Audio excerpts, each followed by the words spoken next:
అవి ఎటువంటివి? ప్రియాప్రియం, ప్రియం కావచ్చు, అప్రియం కావచ్చు. ఆత్మ సమం అంటే తన ఆత్మతో సమానంగా ఏం చేయాలి? నయీత అన్నారు. నయీత అంటే పొందాలి, లభింపజేయాలి. నయీత అంటే ఇక్కడ లభింపజేయడం. అంటే ఇక్కడ ప్రియమైన అప్రియమైన సమానంగా తీసుకుని అర్థం. అది ప్రియం కావచ్చు, అప్రియం కావచ్చు, సమానంగా తీసుకుంటే హృదయ గ్రంథులన్నీ కూడా, ఈ సంశయాలను కూడా, ఆ మూడులన్నీ కూడా దూరం అయిపోతాయి. తర్వాత శ్లోకం, 5వ శ్లోకం చూడండి. ఈ మాట ఎవరన్నారు? ఇదంతా ఎవరు చెప్తున్నారు? ఇదంతా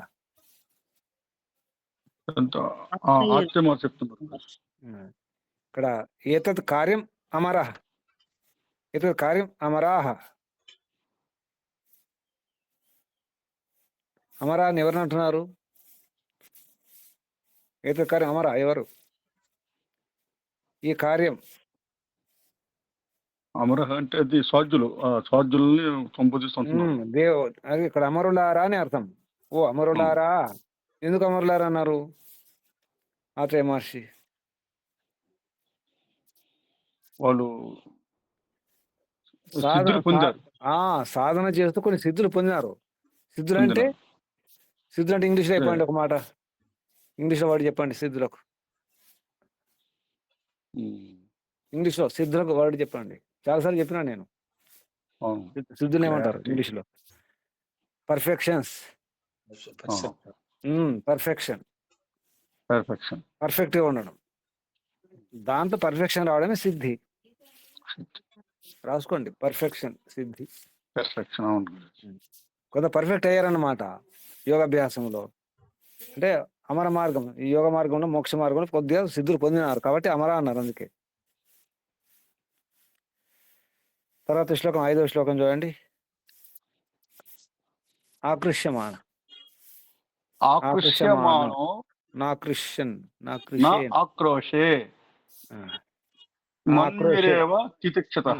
ఆక్రోషేత్ అవుతుంది సంధి విచ్ఛేదం చేస్తే. నా ఆక్రోషేన్ మన్యు అంటే నా ఆక్రోషేత్ మన్యు ఏవ తితిక్షత. నా ఆక్రోషేత్ మన్యు ఏవ తితిక్షత. ఆక్రోష్టారం నిర్దహతి సుకృతం క్ష అస్య విందతి. ఇతరులు నిన్ను దూషించినను నీవు స్వయముగా వారిని దూషించకూడదు. క్షమాగుణముతో నిగ్రహింపబడిన కోపమే దూషించిన వారిని దగ్ధము చేయును, వారి పుణ్యమును కూడా హరించును. నమస్తే. ఆకృష్యం అంటే ఆక్రోశం అంట మనం. ఆక్రోశం అంటే దూషించడం అన్నారు అక్కడ. దూషించడం అంటే దూషణ,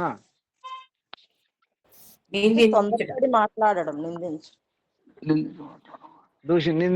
నిందించడం అంటే పరుషంగా మాట్లాడు. నింద అంటే, స్తుతి అంటే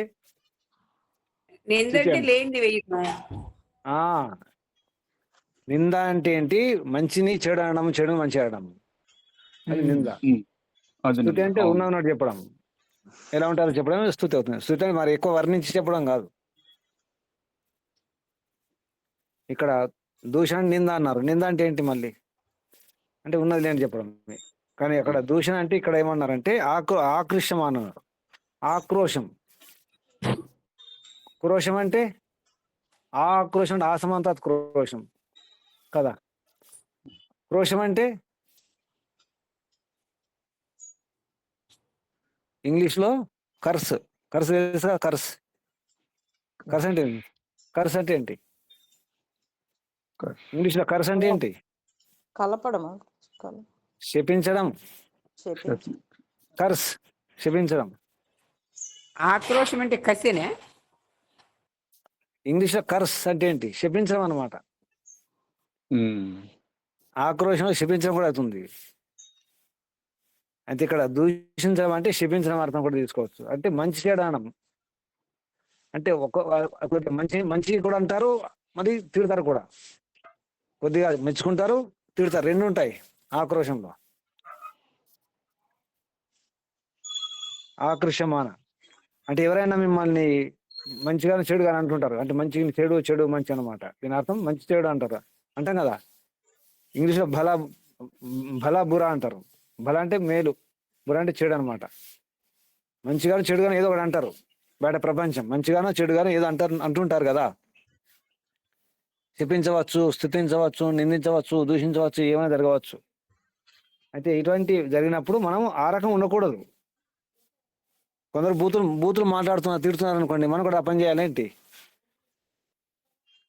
బూతులు తిడుతుంటే మనం కూడా బూతులు తిట్టామనుకోండి, దాని అర్థం ఏమన్నా వారికి మనకు భేదం ఏంటి ఇక?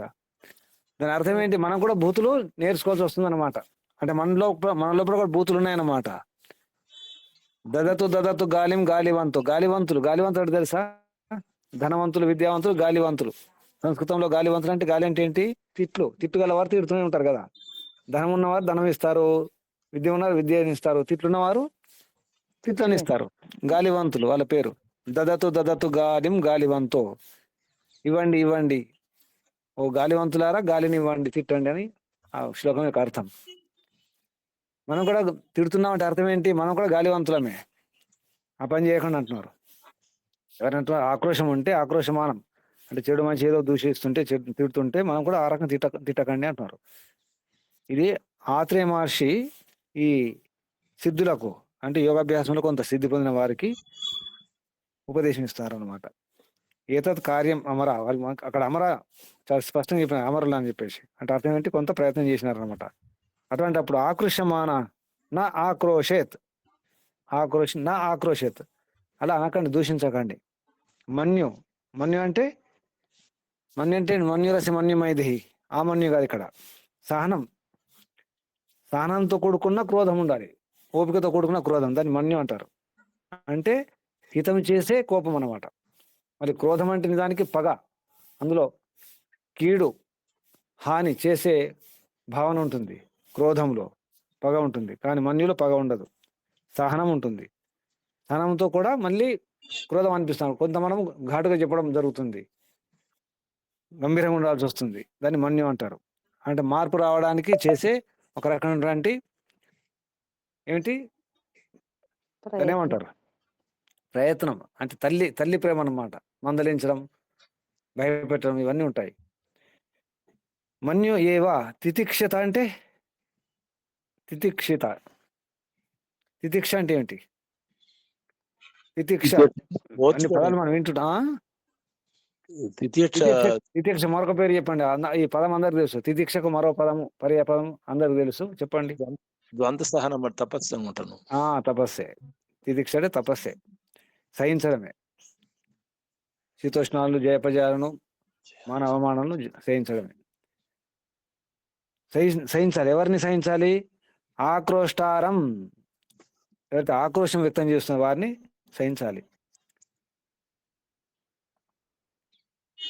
అలా సహిస్తే ఏమవుతుంది? మన సహనం ఉంటే, తపస్సు ఉంటే, నిర్దహతి అంటే నష్టం చేయడం, కాల్చివేయడం జరుగుతుంది. అలా కనుక మనం కూడా ఆ రకంగా తిట్టినాం అనుకోండి, ఎవరైతే మనం తిడుతున్నారో, దూషిస్తున్నారో వారు కూడా దూషిస్తే ఏమవుతుంది? మన సుకృతం పోతుంది, సుకృతం కాలిపోతుంది, నష్టమైపోతుంది. నిర్దాహతి. కాబట్టి ఎదుటివారు దొంగతనం చేస్తే మనం కూడా దొంగతనం చేయాలని ఏం లేదు. మన వస్తువు ఎత్తుకపోయారు అనుకోండి, మనం కూడా ఎత్తుకపోవాల్సిన అవసరం లేదు కదా. అటువంటి వ్యవహారం చేయకండి అని చెప్పేసి ఇక్కడ ఎందుకు ఈ మాట అంటున్నారు? ఏం చెప్పాలనుకున్నారు విదురుడు ధృతరాష్ట్రునికి ఈ ఇతిహాసంతో, యాత్రేయ మహర్షి సిద్ధుల ఈ వ్యవహారంతో? పాండవులు మీరు ఎన్ని రకాల అవమానించినా, ఎంత కష్టపెట్టినా, ఏం చేసినా మిమ్మల్ని ఏం అనట్లేదు కదా. ఈ వ్యవహారం వాళ్ళు చేస్తున్నారు, కానీ మీరు అటువంటి వ్యవహారం చేయట్లేదు. పాండవులు చేసే వ్యవహారం ఇది. మీరు ఆక్రోశం వ్యక్తం చేస్తున్నారు, రకరకాల వ్యవహారాలు చేస్తున్నారు, ఆయన మిమ్మల్ని ఏమనట్లేదు. వారి యొక్క సుకృతం విరిగిపోతుంది, మీ సుకృతం తరిగిపోతుంది అని. ఆక్రోష్టారం నిర్దహతి సుకృతం చ అస్య విందతి. విందంటే పొందడం. ఏం పొందుతారు? ఎవరైతే ఈ దూషణ చేస్తారో వారిని కూడా దూషిస్తే మన యొక్క సుకృతం, మన పుణ్యం పోతుంది, ఉత్తమ కర్మల యొక్క ఫలితం పోతుంది. అది చేయకండి అంటున్నారు. తర్వాత 6వ శ్లోకం చెప్పండి. నా క్రోషి స్యాత్ నా అవమాని పరస్య. క్రోశీ శ్యాన అవమాని పరస్య మిత్రద్రోహి నా ఓత నీచోపసేవి. విడదీయండి. నా ఉత నీచోపసేవి నా చ అభిమాని నా చహీన వృత్తో రోక్షాం వాచ్యం వసతీం వర్జయేత.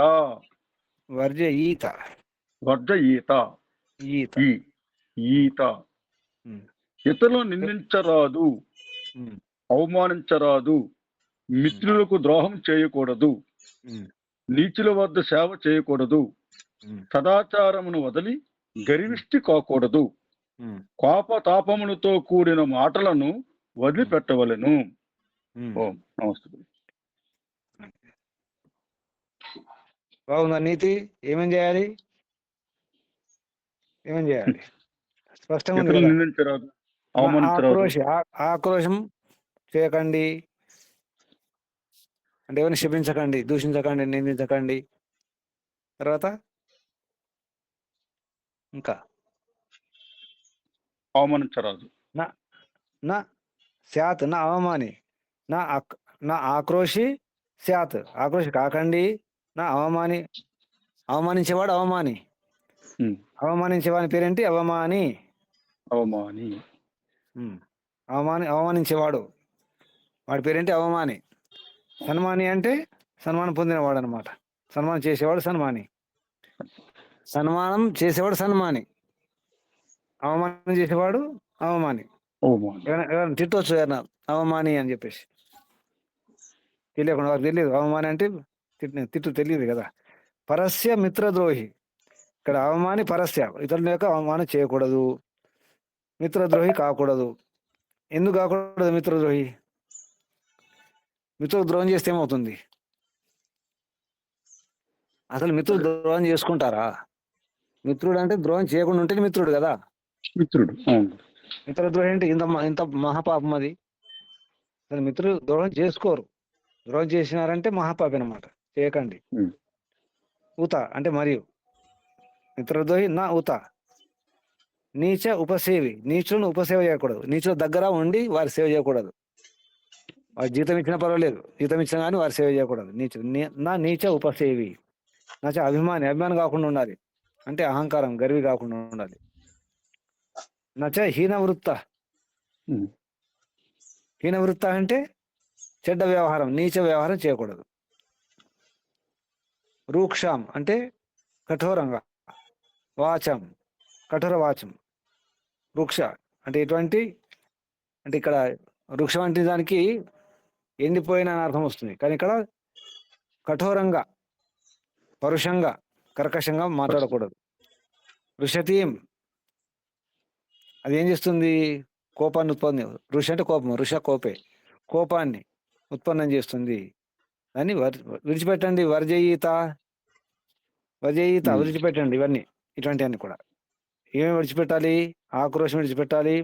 అవమానించేవాడిగా ఉండకూడదు, ఎవరిని అవమానించకూడదు, మిత్రద్రోహి కాకూడదు, నీచుల యొక్క ఉపసేవ చేయకూడదు, అభిమాని కాకూడదు, అహంకారి కాకూడదు, నీచ వ్యవహారం చేయకూడదు, కఠోరంగా మాట్లాడకూడదు. ఇవన్నీ కూడా మనకు బాధను, కష్టాన్ని, నష్టాన్ని కలిగిస్తాయి, కోపాన్ని ఉత్పన్నం చేస్తాయి. కాబట్టి వర్జయిత విడిచిపెట్టేసేయండి. ఎవరెవరు సిద్ధంగా ఉన్నారు విడిచిపెట్టడానికి? ఏమి విడిచిపెడతారు చెప్పండి. ఇందులో ఈరోజు ఏమి విడిచిపెడతారు?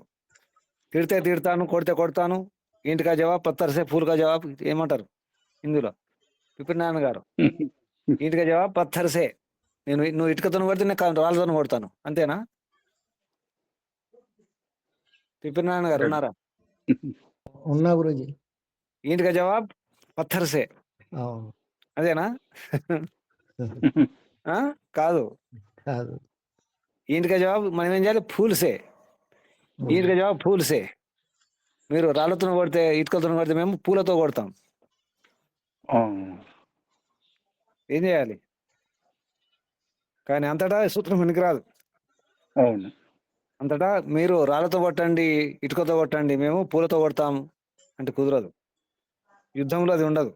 కానీ వ్యవహారంలో ఉండాలి. బంధువులు మిత్రుల మధ్యలో వ్యవహారం మాత్రం ఓర్చుకోవాలి.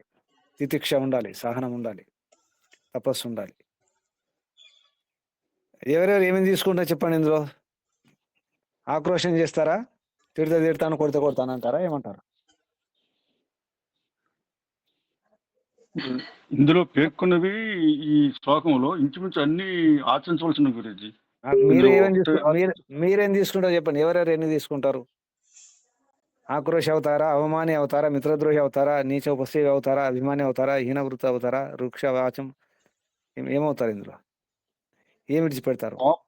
కోపతాపులతో కూడిన మాటలను వదిలిపెట్టు. ఒకటి సార్. ఇంకా మిగతా వారు ఒకటి చెప్పండి.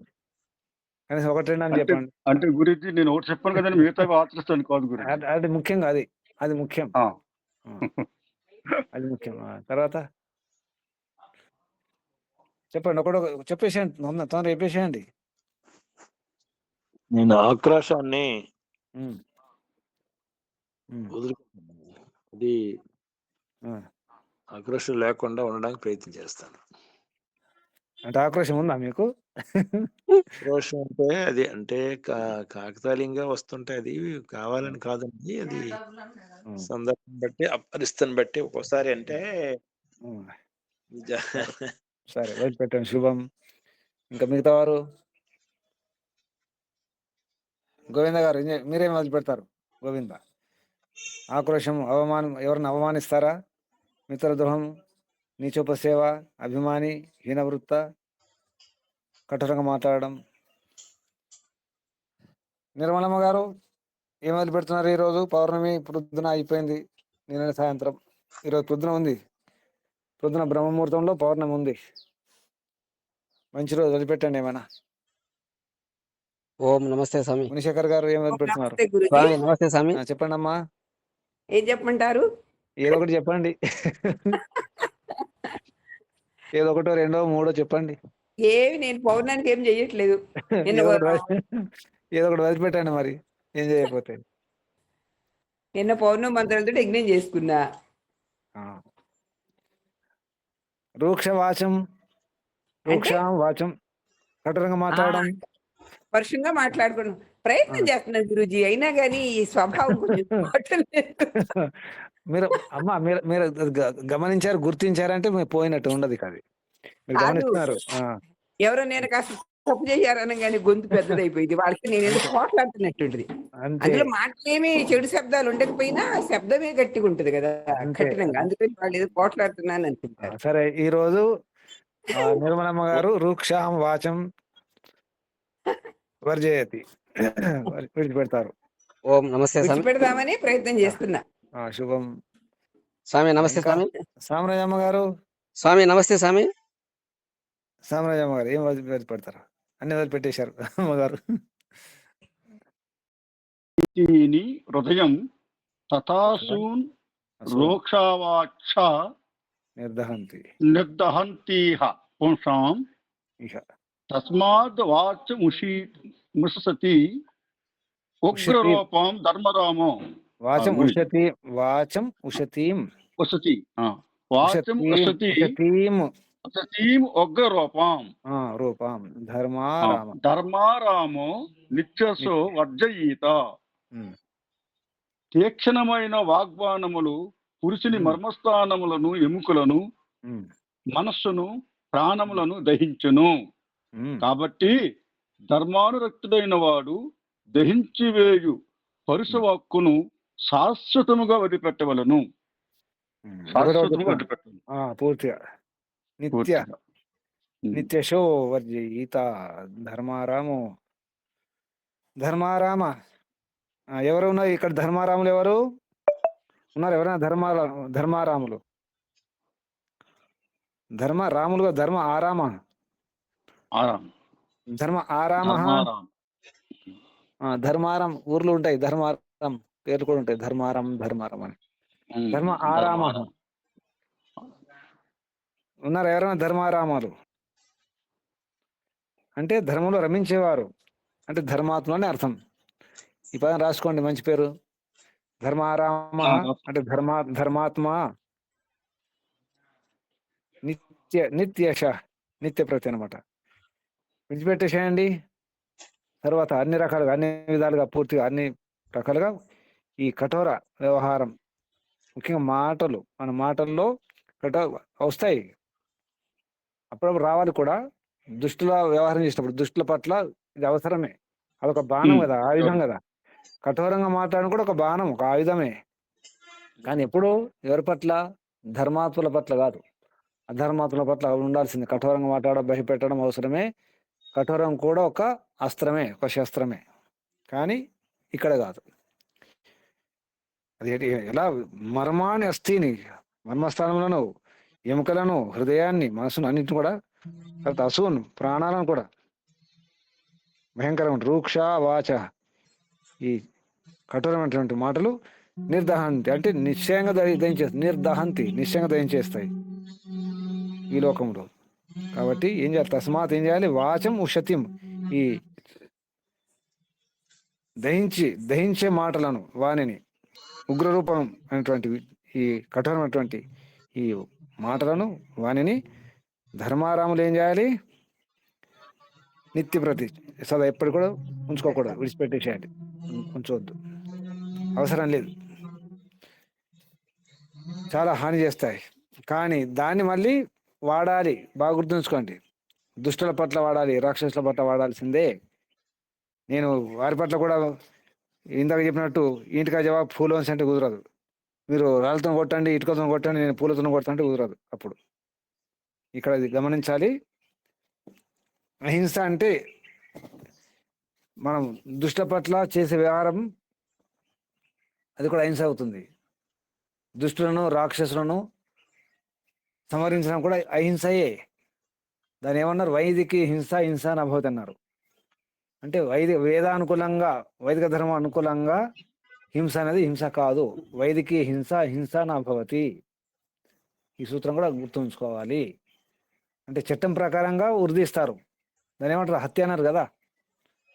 చట్టం ప్రకారంగా యుద్ధం చేసినప్పుడు చంపేస్తారు, హత్య అన్నారు అప్పుడు కదా. చట్టం ప్రకారంగా, రాజ్యాంగం ప్రకారంగా. అంటే ఇక్కడ మనం ధర్మం ప్రకారంగా కొట్టడం, తిట్టడం, చంపడం కూడా తప్పు కాదు, పాపం కాదు, నేరం కాదు. అది కూడా రావాలి, అప్పుడే ధర్మం నిలబడుతుంది, లేకపోతే ఓడిపోతుంది. ఇందాక ఓడిపోయింది అందుకే కదా. అర్థమవుతుంది? ఏమైనా కఠోరంగా మాట్లాడడం అనేది పాపం అనుకోకండి. కానీ ఆ కఠోరం అనే ఆ అస్త్రాన్ని, ఆ శస్త్రాన్ని ఎక్కడ వాడుతున్నాం, ఎక్కడ ప్రయోగం చేస్తున్నాం అనేది ముఖ్యం. అర్థమవుతుందా? ఏమైనా ఏమర్థమవుతుంది? నేను కఠోరం పరిచయం మాట్లాడను, నేను శపథం చేసిన, ప్రతిజ్ఞ తీసుకున్నాను, వాడు దుష్టుడైనా, దొంగ అయినా, హంత కూడా నేను ఏమనను అంటే కుదరదు. అటువంటి శపథాలు చేస్తే, ప్రతిజ్ఞ చేస్తే మానుకోండి, వెనక్కి తీసుకోండి. దుష్టుల పట్ల కఠోరంగా వ్యవహారం చేయాల్సిందే, తిట్టాల్సిందే, భయపెట్టాల్సిందే, మందలించాల్సిందే, చివరికి చంపాల్సిందే. ఇది వైదిక ధర్మం. గమనించండి, రాముడు ఏం చేశాడు, కృష్ణుడు ఏం చేశాడు, దేవతలు ఏం చేశారు, గొప్పవారు. ఋషులు, మహర్షులు కూడా యుద్ధం చేశారండి. యోగులు కూడా, మహాభారతంలో యోగులు, మునులు, ఋషులు, మహర్షులు, విద్వాంసులు, ఆచార్యులు, గురువులు అందరూ కూడా యుద్ధం చేశారు. ఒకటి తెలుసుగా, ద్రోణాచార్యుడు ఆచార్యుడు కదా, బ్రాహ్మణుడు కదా, యుద్ధం చేశాడు లేదా? కృపాచార్యుడు. ఋషులు కూడా యుద్ధం చేసి చనిపోయారు, ఋషులు పోయారు మహాభారతంలో. గొప్ప గొప్ప విద్వాంసులు, పెద్ద పెద్ద సైంటిస్టులు అప్పుడు ఎందరెందరో యుద్ధం చేశారు. చేయాల్సిందే, తప్పదు. సిద్ధంగా ఉన్నారా ధర్మ యుద్ధానికి? ఒక్కరు మాత్రమే ఉన్నారు. ఉన్నాం. రండి. శుభం. ముగించేద్దామా? పరమపిత పరమాత్మకు ధన్యవాదాలు, వందనాలు. ఋషులకు, మహర్షులకు, మునులకు, యోగులకు, గురువులకు, ఆచార్యులకు, అధ్యాపకులకు, పెద్దలకు, మాతాపితలకు, శ్రేయోభిలాషులకు, మిత్రులకు వందనాలు. సర్వేభ్యో నమో నమః. అందరికీ వందనాలు. శుభం.